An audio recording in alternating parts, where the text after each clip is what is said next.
Langs die Via Dolorosa in blauw Jerusalem, hier soldaten in die strate, mense voor een man wat met een purperkleed en pijn een hoopkruis dra na Golgotha.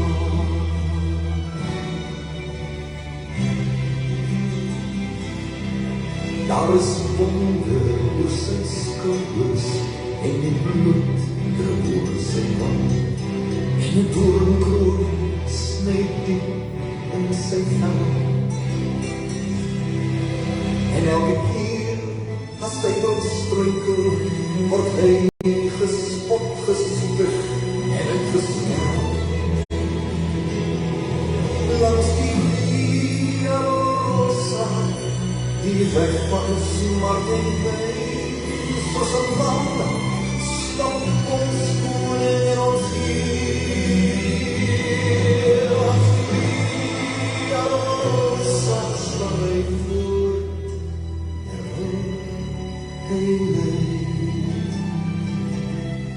In die Via Dolorosa het sy bloed gevloeid.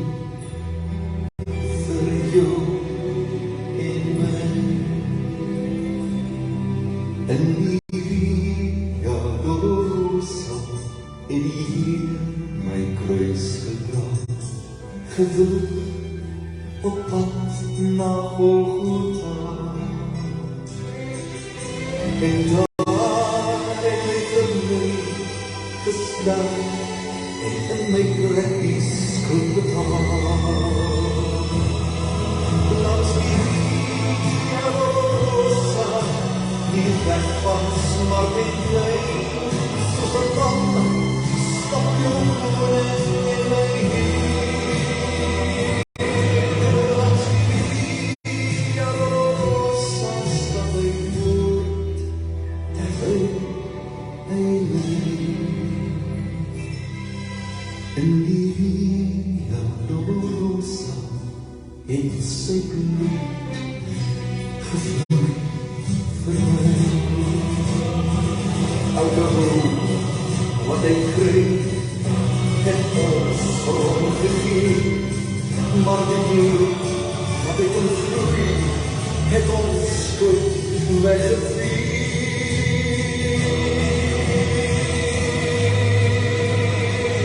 Langs die Via Dolorosa, die weg van Smartenplein, soos 'n lam, stap jou koning in jou hiel. Langs die Via Dolorosa stap hy voort, hy leef. In die Via Dolorosa het sy bloed gevloei vir my.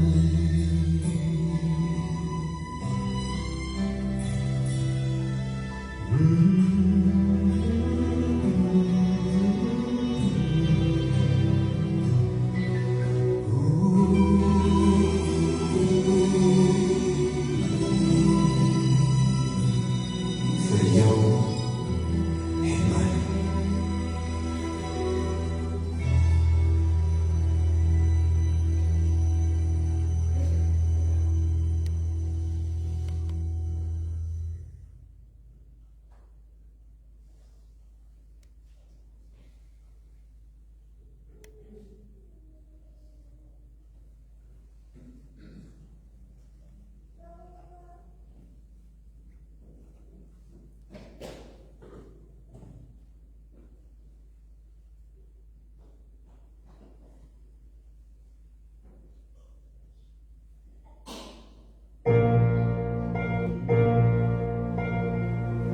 My gebed is dat jy sal ophou soek en sal hoor die Here die bron van liefde, die liefde self oor jou sal sing. Dan kan jy net glo die dag wil nie weet nie glo nie, maar vaai die woord wat hy oor jou sing.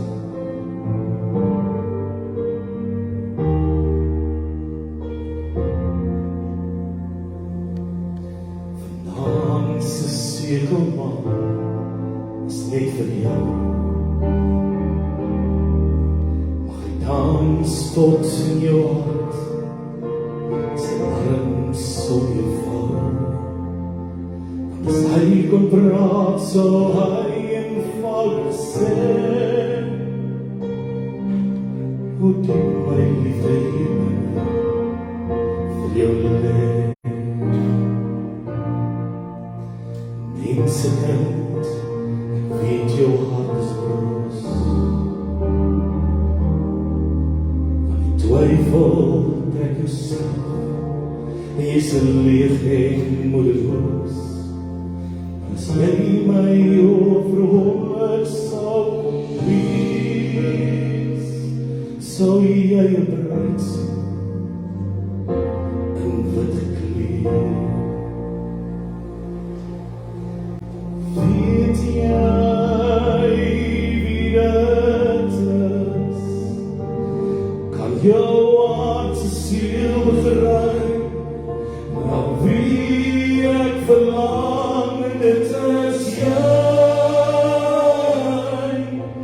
my bruid in ewigheid, heerlikheid van jou oë, en die houtse pyn verdwyn.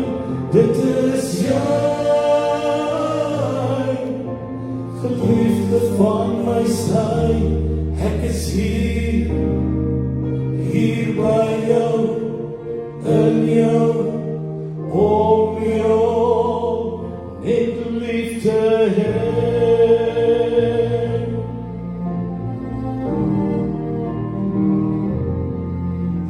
Laat sy jou deur my gesig geslaan, en die leuns bly glo, ek net nie bestaan, sal ek nog steeds my liefde vir jou omwys, 'n gebreekte lyf wat hang aan 'n kruis. Weet jy wie jy is? Kan jou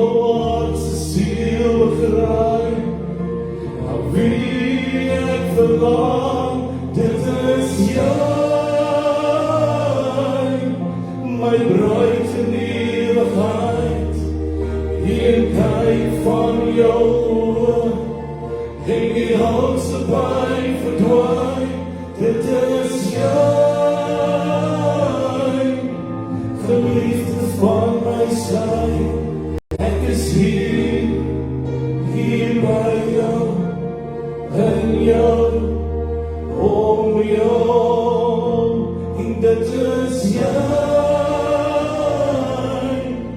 my bruid in ewigheid, hier kyk van jou oor, en die helse by verdwyn, dit is jy, de liefde van my sy, ek is hier by jou, in jou, om jou, en ek is hier by jou, in jou, om jou, liefde Heer.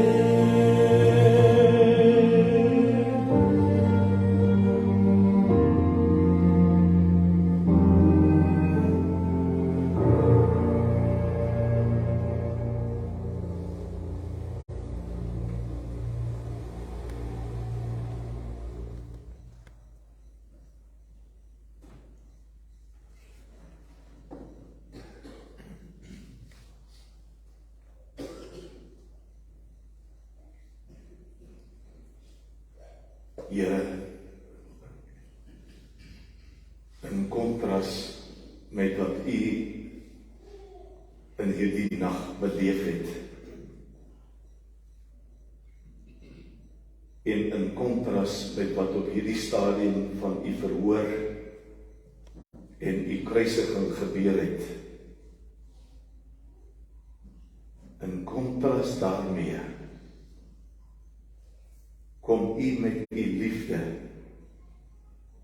kom U met U begrip en U deernis na elke mens wat vanoggend hier is. En U spreek U vrede oor ons uit. Vader, U het U seun gestuur met die woorde wat sê, vrede vir julle, my vrede gee ek vir julle.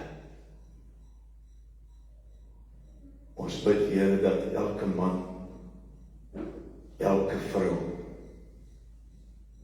elke seun en dogter, die inwerking van U Gees op hierdie oomblik sal beleef.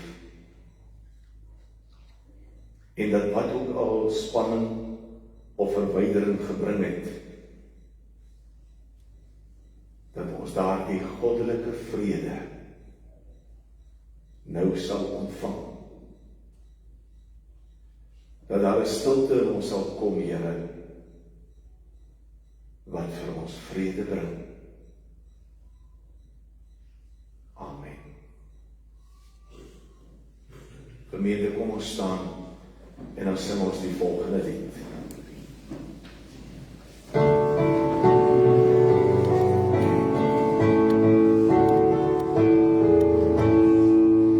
Jesus lang geslagte heilig, die oorwin vir ons die dood. Jesus broei van ons verachting, die dra self ons angst en nood. In die weder van verraad, word weer mens en God vermaakt. Duisend maal, Heer, bring ons naar voortgang en leer. Koning tot de spot geteken, met de riet en door en kroon.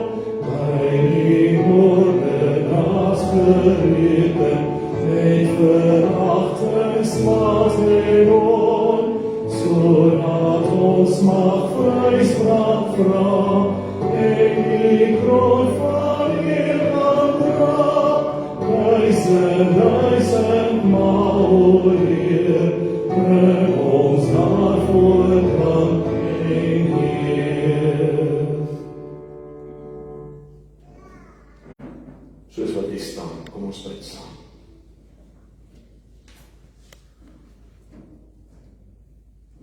Vader, ja, ons spreek U aan as ons Vader. Hoe groot is U hart en U gedagtes vir elkeen van ons? Hoe buig U as Vader nie af en kyk U na ons met deernis en met liefde? Kyk U na ons met oë van genade nie. Vader, dis U wat 'n plan gehad het vir hierdie wêreld, dat as die mens daar in die tuin van Eden 'n verkeerde besluit sou neem, dan het U steeds 'n verlossingsplan gehad. En daarom het U U Seun Jesus Christus gestuur om vir ons en ons kinders en ons nageslag te kan kom sterf. Here Jesus, ons staan vanoggend in gebed voor U, omdat ons U en die Vader wil eer, omdat ons Here besef, ons is in U heilige teenwoordigheid, en ons is hier, Here, omdat U gedoen het wat U gedoen het. Toe die Vader ons so lief gehad het, om U as sy Seun op te offer, toe het U ingestem, en vrywillig U lewe kom aflê. U het vir hulle, vir wie U kom sterf het, U het hulle die ruimte gegee, om U te spot, U te spuug, U te slaan, U te klap. U het hulle ruimte gegee om hulle uit te leef, hulle hart uit te leef, deur vir U 'n doringkroon op te sit, deur vir U 'n purperkleed aan te hang, deur selfs op die kruis te sê, as jy die Seun van God is, red U self en red ons ook. U het die mens die kans gegee om hulle harte te wys en om hulle hart uit te leef op U. Toe die soldate U geslaan het, U gegijsel het, toe die kerklui reeds besluit het om U dood te maak, het U ons laat verstaan hoekom U moes sterf.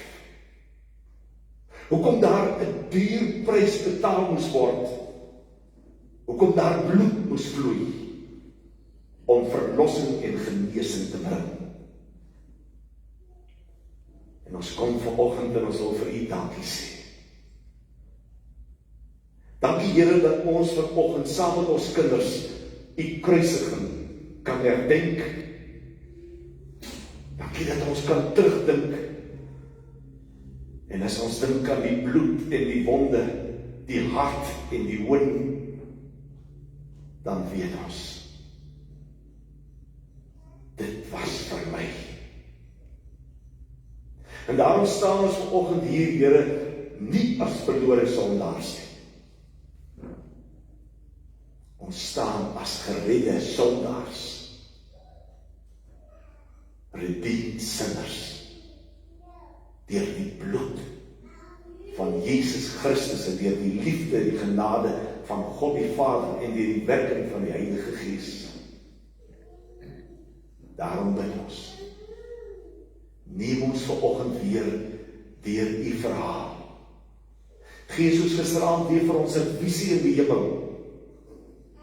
En Here, bereik in elkeen se lewe wat U wil bereik. Ons vra nou, Here, weer eens, seën U woord, seën die lied, seën die gebed, tot U eer. En seën U kinders en u potentiële kinders. Kom ons antwoord daarop. Amen. Kom ons sit.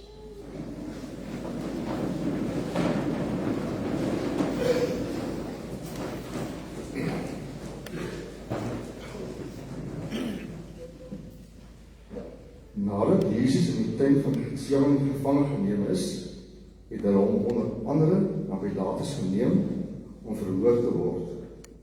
Sy aanklag was: daar is bevind dat hierdie man ons volk ophits. Hy het mense belê om aan die keiser belasting te betaal en beweer dat hy die Christus, die koning van die Jode is. Hy het ook gesê dat hy die tempel sal afbreek en in 3 dae weer ophou, spreek sommige van hulle.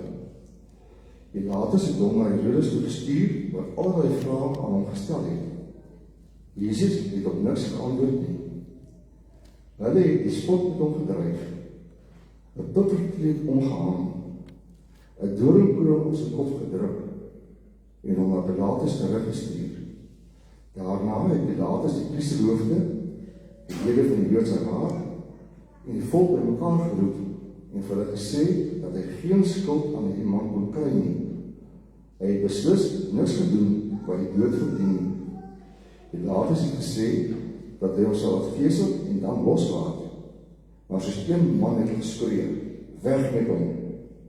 Pilatus het weer met hulle gepraat, maar die volk het aanhoudend uitgeroep. Na 3 pogings om Jesus vry te kry, lewer hy Jesus oor aan die Jode, terwyl hulle skree: kruisig hom, kruisig hom.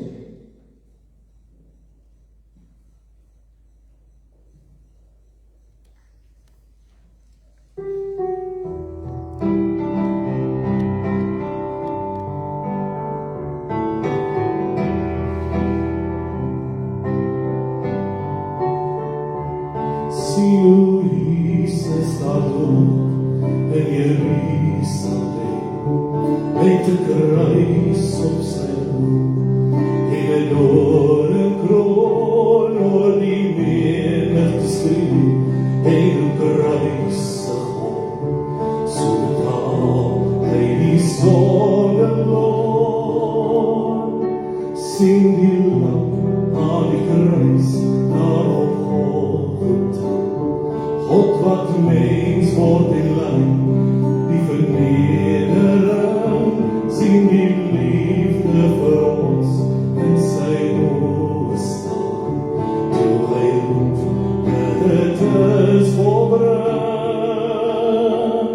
Ja, dank U vir U genade, o Heer, U het die kruis gedra. U bewys die genade vir my telkens weer, en is meer as wat ek kan vra. In die ryk van die dood het hy neergedaal. Ja, hy het liefde vir ons, wat ons nie verstaan, maar die steen van die graf is nou weggehaal. Jesus leef, hy het opgestaan. Ja, en dank U vir U genade, o Heer, U het die kruis gedra. U bewys die genade vir my telkens weer, en is meer as wat ek kan vra. En nou kom ek tot U met vrymoedigheid, met ontzag en respect, kniel ek voor U neer. U is koning en God tot in ewigheid. U is Jesus die hoogste Heer. Ja, dank U vir U genade, o Heer. U het die kruis gedra. U bewys die genade vir my telkens weer, en is meer as wat ek kan vra. Die genade is genoeg vir my. Die genade is genoeg vir my.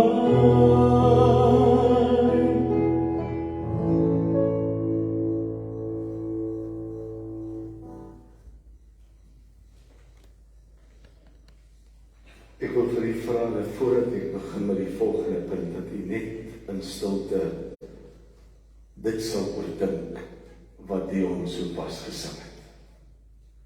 Gee dit 'n bietjie kans om in jou siel, om in jou wese intrek te neem. Ek gaan so half van die stilte gee. Dink in terme van die tonele wat voor jou verbyskryf.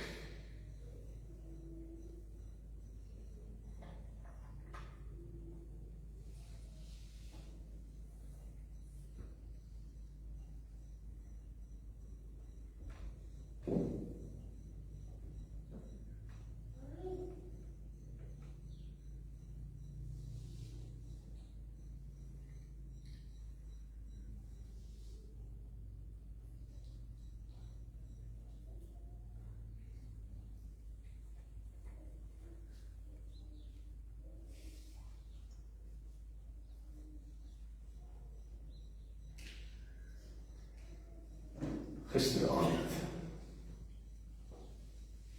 het die Here vir ons so 'n bietjie gekonfronteer met 'n stelling wat 'n mens nie altyd oordink nie. Die Here Jesus het vir Judas gesê, wat jy wil doen, moet jy gou doen. Ons almal aanvaar dat die Here Jesus daar aan die nagmaaltafel dit vir Judas gesê het. En ons het gisteraand uit vers 27 het ons gelees en gesien dat net voor dit staan daar dat die Satan Judas Iskariot gevind het. En toe sê Jesus vir hom, wat jy moet doen, moet jy gou doen. En die Here het dit vir ons verduidelik, deur vir ons te sê, dit is soos wanneer 'n mens 'n streep trek, en miskien vir jou kind dan sê, tot hiertoe en nie verder nie, ek het nou genoeg gehad, of soos wat ons op skool as jong seuns, wanneer jy in 'n geveg betrokke wil raak of moet raak, dan het jy 'n streep getrek en gesê, tot hiertoe en nie verder nie, ek daag jou uit. En as jy opponent ook sy voet oor die streep sit, dan is die gord gaar. Dan staan moeilikheid. Dan breek die geveg uit. En ons het gisteraand die belewenis gehad, dat dit 'n moment was, 'n klimaksmoment, 'n vervullingsmoment, 'n hoogtepunt in die geskiedenis, die heilsgeskiedenis, die verlossingsgeskiedenis.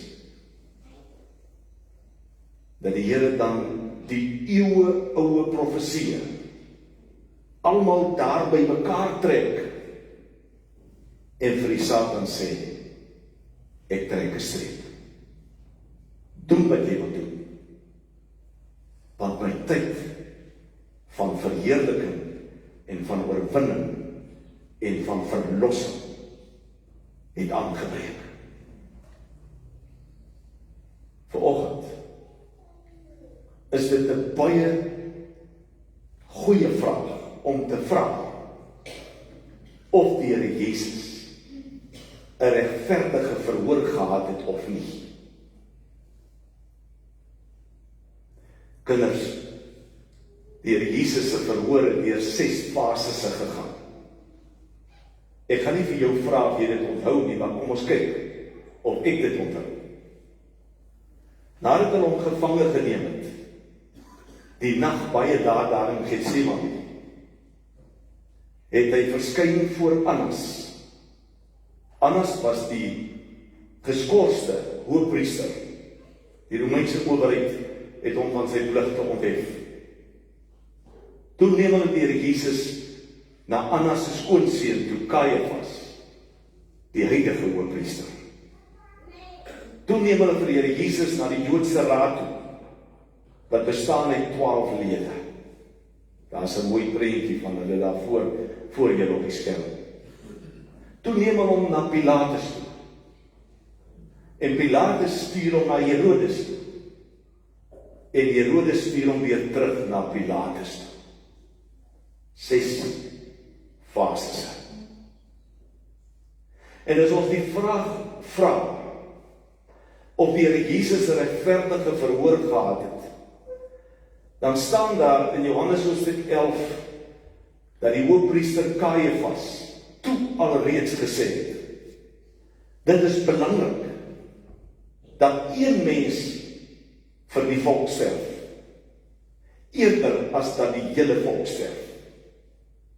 Toe alreeds het hy as hoëpriester die verklaring gemaak, hierdie man moet dood, maar natuurlik nie om die redes waarom hy gesterf het. As Kajafas in daai konteks sê dat die Here Jesus moet sterf, hierdie man moet dood, dan is dit uit 'n politieke rede. Want onthou sy skoonpa is deur die owerheid afgesit van sy ampt. Hy bekleed die ampt van hoëpriester. En nou gebeur dit, kinders, dat hierdie oom so bang is vir die owerheid, want hy is bang dat die owerheid sal hoor dat die Jode nou hulle eie koning het.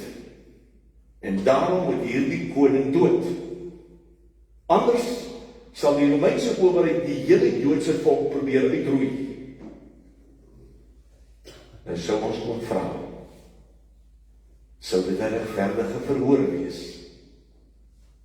As ons ook dan gaan kyk, wanneer hierdie verhoor plaasgevind, en ek het dit vanoggend in my stilte tyd, toe ek 4 uur in my studeerkamer was, het 'n mens iets daarvan beleef, dat van dat hulle hom in hegtenis geneem het in Getsemane, in die tuin van Getsemane, was dit onwettig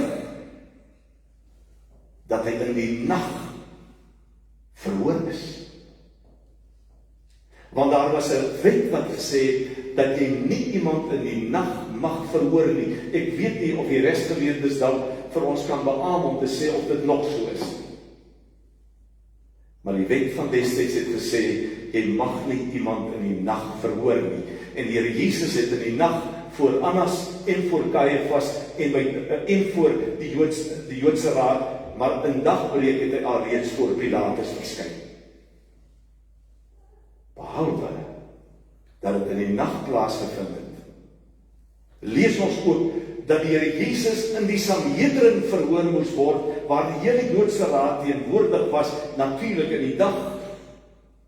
Maar hy word in die paleis van Kajafas reeds ter dood veroordeel. Behalwe dit, in Matteus 26 en in Lukas 22 lees ons, dat hulle mense probeer kry het, wat met leuns deur Jesus kon vasstrek. Jou en my verlossing, wat met 'n sogenaamde verhoor mense moes vra om te lieg. Heel moontlik mense moes omkoop om te lieg. En uiteindelik kry hulle die klag teen die Jesus, waar 2 dan saamstemming sê, ons het gehoor dat hy gesê het, hy sal die tempel afbreek en in 3 dae weer opbou. Hy het dit gesê, maar met totale ander betekenis. So geliefdes, of dit nou die nag was, en of dit in die lokaal was, was daar 'n klomp leuns, doodgewone, platante leuns, en ook dan inderdaad sou die Jode en die Joodse kerkleiers sou dan sê, maar hy beweer, hy is die Almagtige. Wat ons moet verstaan, en ek het dit ook hier op die manuskrip, is dat die verhoor van die Here Jesus Christus, en ek gaan nou 'n woord gebruik wat ons kinders dan nog nie so goed ken nie, die hele verhoor van die Here Jesus was geprejudiseer. Jy kan nie in 'n verhoor ingaan as niemand regverdig wil wees nie, en as niemand oop wil wees vir die waarheid nie. En omdat hulle reeds by Kajafas se uitspraak gehoor het, hy moet sterf, anders sterf die hele volk, was die verhoor was daar reeds 'n beslissing. Hy moet sterf. As jy by jouself ook dan vanoggend vra, wat doen dit aan my? Wat doen dit aan jou en aan my? U weet, u het gehoor op die skriflesing, dat as die Here Jesus die eerste maal by Pilatus kom, maar veral die tweede keer by Pilatus kom, dan probeer Pilatus 3 keer die Here Jesus loskry. Natuurlik het sy vrou se visioen wat sy die nag gehad het 'n rol daarin gespeel, maar hy het vir 3 keer uitgestap en gesê, ek gee hom vir julle terug, hierdie man is onskuldig, ek vind niks teen hom nie. Maar hy het geweet dat polities is hy in 'n posisie waar hy dit nie kan doen nie, want die Sanhedrin en die Joodse leiers het vir hom gedreig en gesê, as jy hierdie koning gaan laat leef, kla ons jou by die gouverneur aan en by die keiser aan, en jy sal van jou ampt verhef word. Iemand vra my gisteraan, wat dink ek het van Pilatus geword? Kinders, is Pilatus in die hemel? Die eerste antwoord is om te sê nee. Want hy was deel van hierdie onregverdige verhoor. Daai oom het besluit, sy pos en sy posisie is belangriker as die geregtigheid wat hy moet laat seëvier. Maar toe sê vir die persoon, nee, ek dink nie is in die hemel nie, maar tog ook ja. Want ek glo soos wat die Heilige Gees in jou en in my hart werk, sou hy besmoontlik ook in Pilatus se hart gewerk het. U weet mos hoe is dit. 'n Mens sê nee, of 'n mens doen 'n ding verkeerd. En die Gees van die Here krap aan jou siel, en krap aan jou siel, dag en nag, tot waar jy die streep trek, en vir die Satan sê, tot hiertoe, en nie verder nie, ek is klaar met jou. So kom ons hoop, dat die Here Jesus nie Pilatus gelos het nie. Die vraag is, was die verhoor van die Here Jesus 'n klug? En die antwoord is ja. Maar, ek gaan dit in die volgende verduideliking vir julle wys, maar ek gaan dit nou vir u sê. Die Here Jesus sê in die woord, Johannes 10, sê, ek lê my lewe vrywillig af. Niemand neem dit van my nie. Nou kan jy vra, hoe kan ons dit verklaar op hierdie dag? En dan kan ons mekaar sê, geliefdes, wag vir die volgende paragraaf. En dan wys ek vir jy. Kom, ons sing saam die volgende lied, aanskou die Heiland aan die kruis. Ons sing die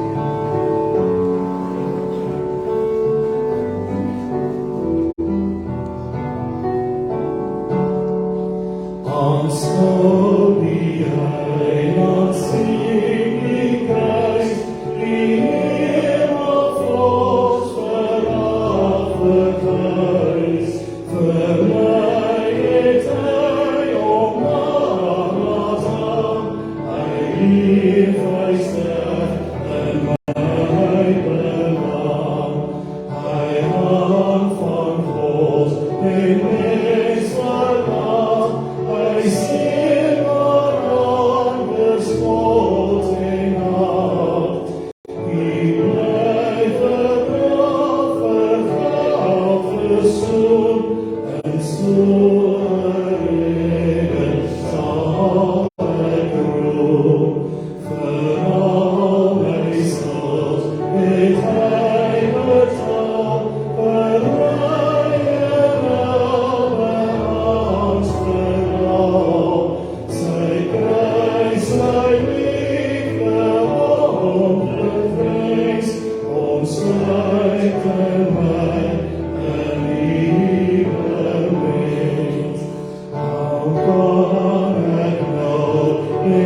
terwyl hulle hom weglei om gekruisig te word, gryp hulle vir Simon van Sirene en sit die kruis op hom om dit agter Jesus aan te dra. 'n Groot menigte van die volk het agter Jesus aangeloop, onder wie ook vroue wat oor hom getree en gehuil het. Toe hulle by die plek kom wat Koppie en Koppie of Golgotha genoem word, het hulle hom saam met die twee misdadigers gekruisig, die een aan sy regter en die ander een aan sy linkerkant.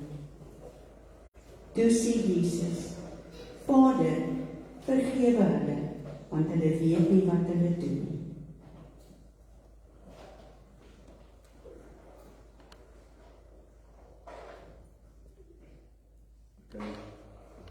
Jy kan net so bly sit en luister, saam sing, luister na die melodie en die woorde, hoe dat hierdie lied 'n mens werklik bring in die stemming wat hy by ons wil kweek. Kom ons sing dit.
Vanoggend moet ons ook by hierdie kruisiging vra, was dit regtig die mens wat in beheer was? Of miskien 'n beter vraag, was dit regtig die duiwel wat alles beheer het? Was hy die oorwinnaar? Kom ek vertel vir u. Die boek Markus, een van die sinoptiese evangelies, is een van die oudste bronne wat die boek Matteus en Lukas gebruik het. Matteus en Lukas het ook 'n ander onbekende bron wat ons noem 'n Kybron gebruik. Natuurlik het Matteus en Lukas ook materiaal gehad wat nie in die Markus Evangelie of in die Kibron weerspieël nie. Markus is geskryf in die jaar om en by 80, ek was jonger, om en by 65.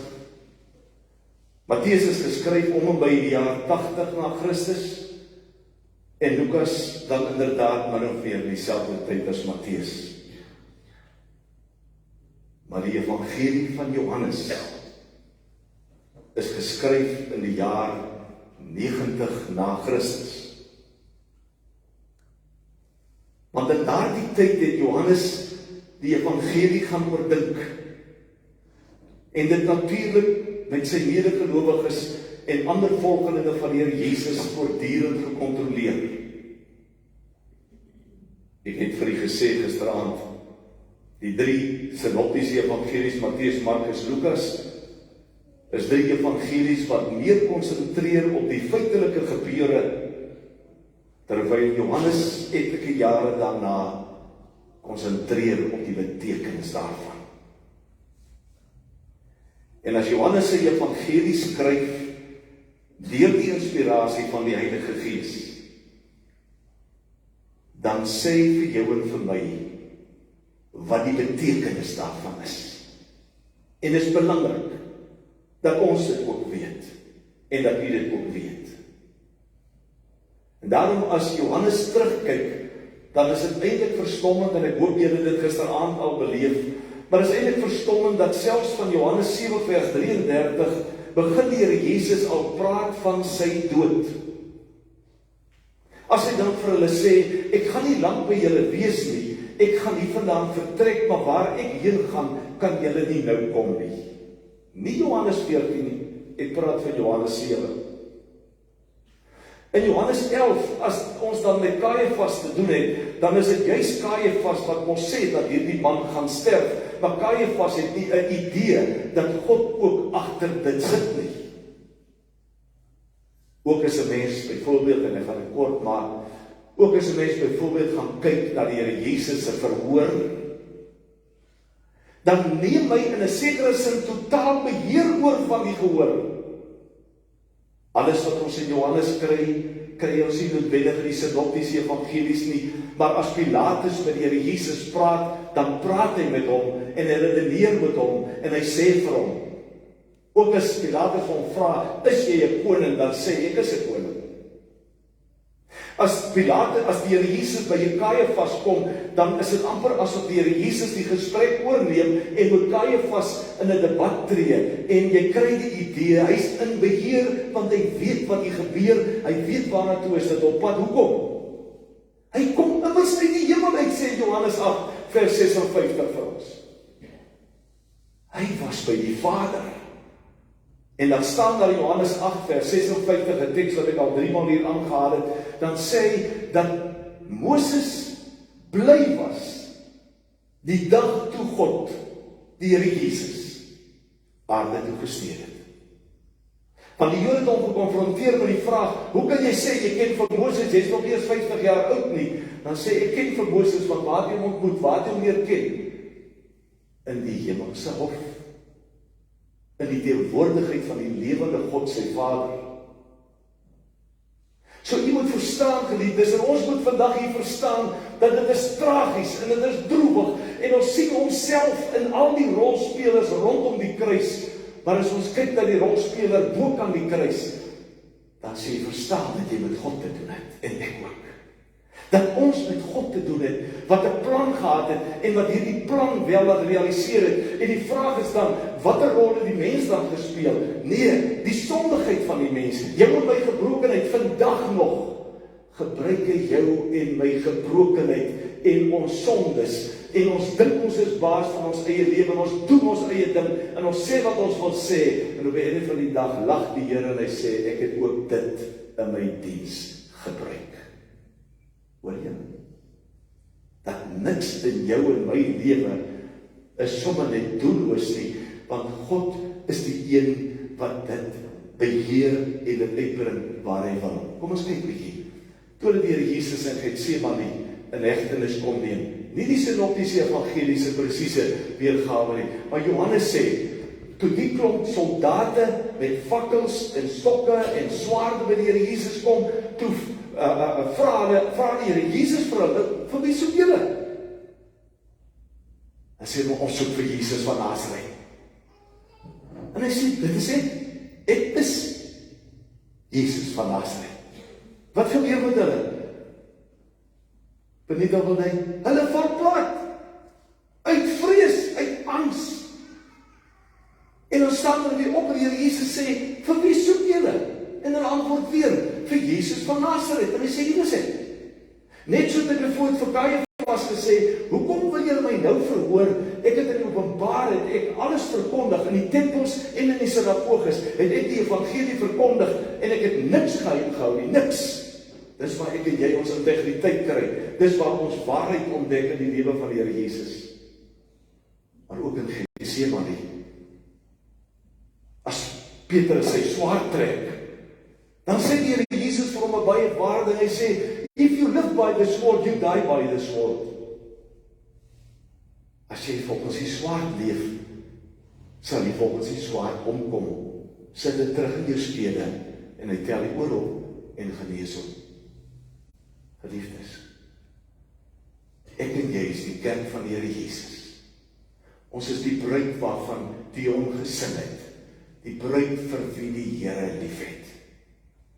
Daarom, as die Here vir ons hierdie dinge vertel op hierdie dag, dan wil hy vir ons sê, hoe lyk sy liefde vir ons, wat hy vrywilliglik kinders vir ons gedoen het. Maar dan tweedelik vra hy, wil jy nie 'n streep trek nie? Wil jy nie vandag besluit? Ja, ek kan nie anders nie. Maar ek het U lief. En ek gee my lewe. As U U lewe vrywillig vir my afgelê het, dan lê ek vandag my lewe vrywillig vir U af. Sodat niemand om jou, naby jou, ver van jou, twyfel sal hê dat Paasnaweek 2023 'n goddelike verskil in jou en in my lewe kom maak het nie. Jesus is nie regverdig verhoor vanuit 'n menslike perspektief nie. Maar Jesus is regverdig verhoor vanuit God se perspektief. Anders was ek en jy beskuldigd is. Was ons die mense wat verhoor moes word. En was ons die mens wat die ewige dood sou moes sterf. Maar hy wil kom kanselleer. En ek jou en my kom verlos. En as daar iemand vanoggend hier sit wat nog twyfel, iemand wat nog huiwer, iemand wat dink terwille van sy vriendin of terwille van jou vriend liewer terughou, hoor die woorde. Wat jy moet doen, wat jy gaan doen. Maak die keuse. Kom ons volg die program. Ek wil vra dat Nancy vir ons voortgaan asseblief. O my Here, my God, ja Here, tree vir tree, die Via Dolorosa, die weg van smart en pyn, het die voortgebeur, gemartel, bebloed, sweet bloed, en dit om vir my die ewige lewe te gee.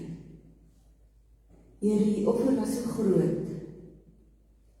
Here, my sondes is groot. En tog kies U om my lief te hê. U sien elke dag my onvolmaaktheid. U kies om my lief te hê U vergewe keer op keer. Here, wys my wat ek vandag moet sien. Leer my wat ek vandag moet doen. Maak my wat ek moet wees. Bring my tot die besef dat U dood op Golgotha kragtig was. Dit is volbring. U het weer opgestaan. U het die dood oorwin. U het die Satan verslaan. Ons is gered om vir ewig U kinders te wees. Amen. Dit was al omtrent 12 uur, toe daar duisternis oor die hele land kom, en dit het tot 3 uur geduur. Die son het opgehou om te skyn, die voorhangsel in die tempel, ja, dit het middeldeur geskeur. Jesus het hard uitgeroep, Vader, in U hande gee ek my gees oor.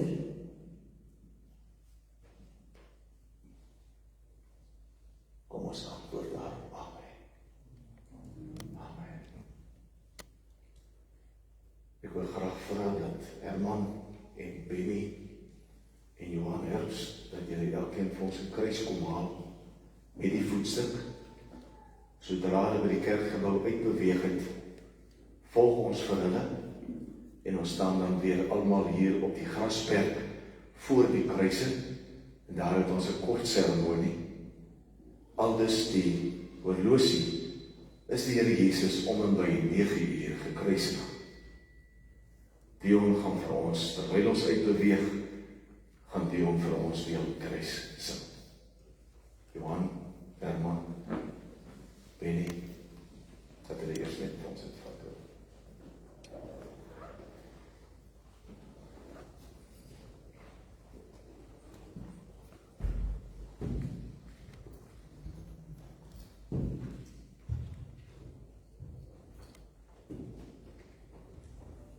Wij hebben die voetstuk saamvat hoor. Is je reg, hè? Jy moet een beetje van beetje denken.